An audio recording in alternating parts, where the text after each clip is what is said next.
everyone, TFL librarian Sharon here for Lunch and Learn Online. This week I'm excited to introduce a guest presenter who's going to begin a series of workshops introducing us to Logic Pro. Let's take a look.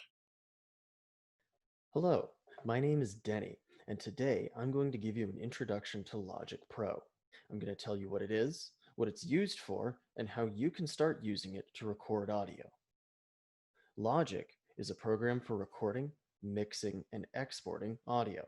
It is a Macintosh-only digital audio workstation and is the premium version of GarageBand, which is free on every Macintosh computer. Because of this, nearly everything I'm about to show you today will work in GarageBand as well.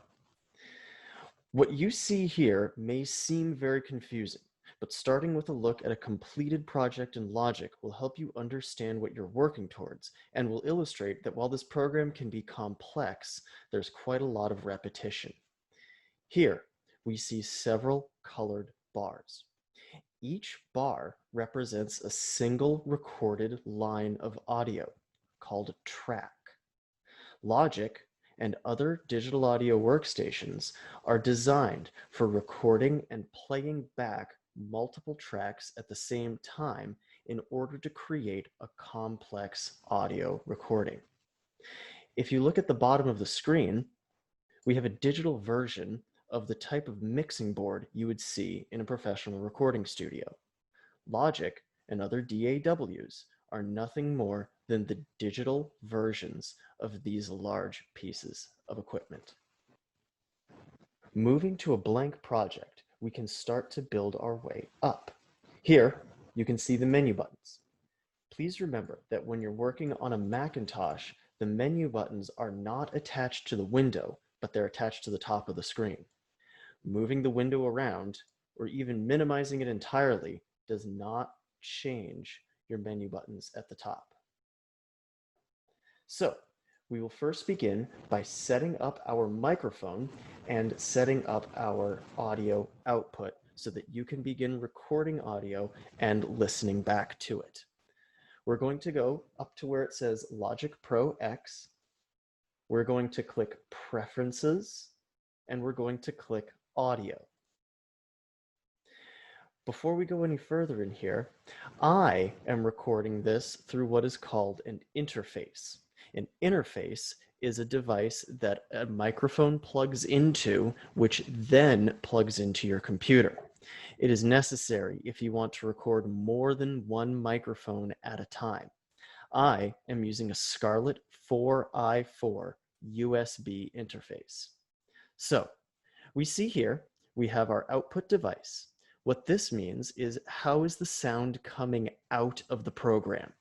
This says built-in output. When you select it here, you can see that my Scarlett interface shows up.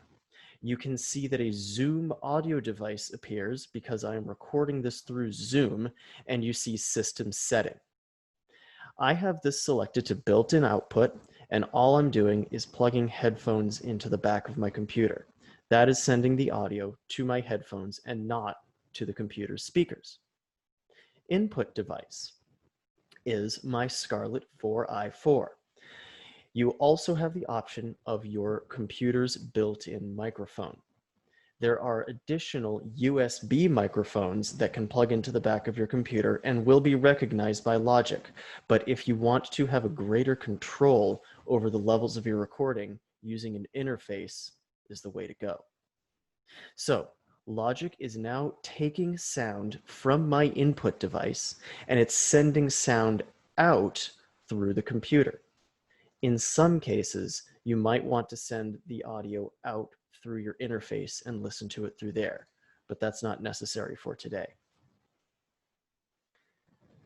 Now, we are going to create a track. You see here that there is already a track that exists. It's called Audio 1, and every time you start a new project in Logic, you're given a blank track called Audio 1. I'm going to double click on it, and I'm going to rename it Microphone.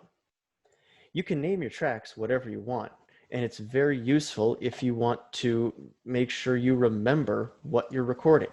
As you see back in this completed example, Having the correct label for your track makes it very easy to identify anything that might sound weird or anything that needs to be fixed. So, now that we have our input selected, now that we have our output selected, we want to make sure that everything is happy for this track.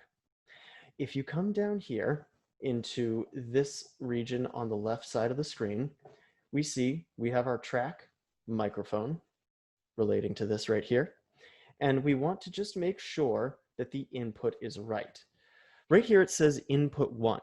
If I click on this, I can see the 6 microphone inputs that my interface has. I'm careful to make sure that the microphone is plugged into the input that has been selected. If you're recording into your microphone and you don't hear anything when you play it back, this could be a reason. I'm making sure that the output is good.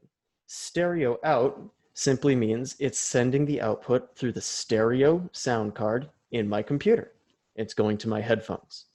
I have the option of doing surround sound, of doing mono into the 2 outputs in my interface, but I am quite happy with stereo. Lastly, when you come up to the top of the screen, you're going to notice a couple of things here. We're not going to change any of this for right now. You have the bar of your musical track, you have the beat, you have tempo, and you have your time signature and your key signature. This is all important if you're recording music. However, if you're recording audio, such as spoken word, this does not matter at all. For right now, we're going to leave this as it is. Bring your mouse back to your track and make sure that you click the R. That will enable your track to be recorded. And you see now the volume indicator going up and down as I speak. What's important to note is you see the volume of your track right here. If you look into the top, notice how there are 2 lines. That's your left and right channels. If you look down here, you can see the same volume bar on your little mixing board slider. The last step is quite simply to click record. It is this red button right here. When you see this red region appearing, you can start speaking. It will be listening to your microphone, and for as long as you leave that record button clicked, you will be recording your voice through the microphone, through the interface, and into Logic. You can stop by pressing the space bar. You can stop by clicking record. I like to press the space bar.